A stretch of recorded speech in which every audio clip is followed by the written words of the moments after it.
क्या दोस्तों आपको पता है कि डार्क वेब किसने बनाया था और आखिर इसका मकसद क्या था? डार्क वेब को क्रिएट करने का, बनाने का मकसद क्या था दोस्तों? और डार्क वेब का पाकिस्तान में इस्तेमाल क्या है, इसके बारे में भी हम बात करेंगे। डार्क वेब दोस्तों क्रिमिनल ने क्रिएट नहीं किया था।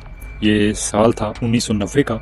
यूएस नेवल रिसर्च लेबॉर्ट्री ने एक ओनियन रूटिंग टेक्नोलॉजी डेवलप की थी जिसको ORT भी कहा जाता है। 2002 में टूर पब्लिक लॉन्च किया गया। अगर आपको नहीं पता तो टूर दोस्तों एक ब्राउज़र है जिसके ज़रिए डार्क वेब को एक्सेस किया जाता है।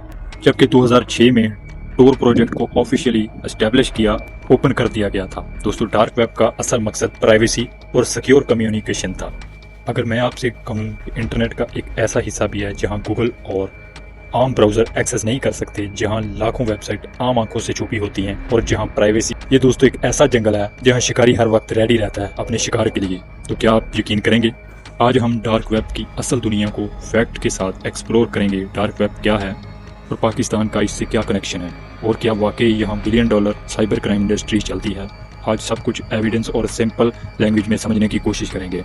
सबसे पहले हम ये जानते हैं कि आखिर इंटरनेट कितना बड़ा है। सबसे पहले अगर इंटरनेट 100% है तो सरफेस वेब 4 से 10% है।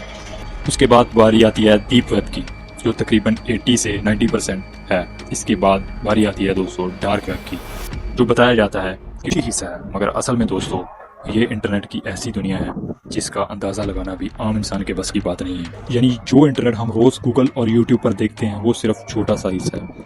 अगर बात करें सरफेस वेब की तो सरफेस वेब में गूगल, फेसबुक, यूट्यूब, विकिपीडिया और इन जैसी नॉर्मल वेबसाइट आती हैं।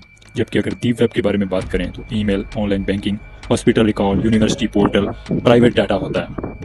जबकि डार्क वेब हिडन वेबसाइट का नेटवर्क है, जैसे नॉर्मल ब्राउज़र से एक्सेस नहीं किया जाता। इसको एक्सेस करने के लिए स्पेशल किस्म का टोर ब्राउज़र होता है जिसके जरिए डार्क वेब को एक्सेस किया जाता है। अभी बात करते हैं कि डार्क वेब का माइंडसेट है क्या। डार्क वेब का असल पर्पस प्राइवेसी था।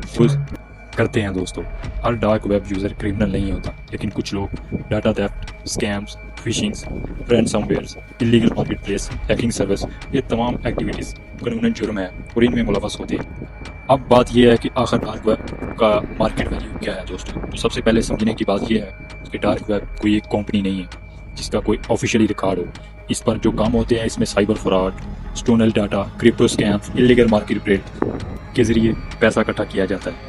अगर हम थोड़े से अंदाजे के डाटा के अभी बात करेंगे डार्क वेब की पाकिस्तान के साथ कनेक्शन की। पाकिस्तान भी साइबर क्राइम से महफूज नहीं है। रिसेंट ईयर में data leak reports, online banking fraud, fake investment scams, phishing attacks और इसके बाद बच्चों के केसेस का भी डायरेक्ट लिंक नज़र आता है डार्क वेब के साथ। NCCIA ने और FIA साइबर क्राइम यूनिट्स ने क्राइम्स के खिलाफ काम करते हैं और इनके लिए अलहदा एक स्पेशल टास्क यूनिट कायम किया है जो सिर्फ क्रिमिनल्स पर नज़र रखने का काम करता है। क्या डार्क वेब पर हर आदमी इलीगल है? जवाब है नहीं। डार्क वेब यूज़ करना हर मुल्क में ऑटोमेटिकली इलीगल नहीं होता, लेकिन fraud, hacking, drugs, fake document और ये तमाम क्राइम्स इलीगल हैं। टेक्नोलॉजी नेचुरल होती है, क्राइम इंसान करता है। कभी अननोन लिंक्स पर कभी मत क्लिक करें, स्ट्रॉन्ग पासवर्ड यूज़ करें, 2 फैक्टर ऑथेंटिकेशंस को ऑन रखें, बैंक OTP किसी को ना दें, फेक जॉब्स और इन्वेस्टमेंट ऑफर वेरीफाई करें, अपडेटेड एंटीवायरस यूज़ करें। अभी डार्क वेब के बारे में कुछ मिथ भी काफ़ी चर्चा में आती है। जो डार्क वेब 100% क्रिमिनल्स है, रियलिटी प्राइवेसी यूज़र की भी होती है। दोस्तों डार्क वेब एक टेक्नोलॉजी है, किसी टेक्नोलॉजी को अच्छा या बुरा उसका इस्तेमाल बनाता है। जहाँ प्राइवेसी है वहाँ मिसयूज़ का रिस्क भी होता है। इसलिए हमें इंटरनेट से डरना नहीं बल्कि उसे समझना और सेफली यूज़ करना चाहिए। अगर आपको आज की वीडियो से कुछ नया सीखने को मिला तो आप लाइक कर सकते हैं, दोस्तों के साथ शेयर कर सकते हैं और मिस्ट्री जीवी को ऑफिशियली सब्सक्राइब कर सकते हैं। मिलते हैं नेक्स्ट वीडियो में किसी नए टॉपिक के साथ। अल्लाह हाफ़िज़।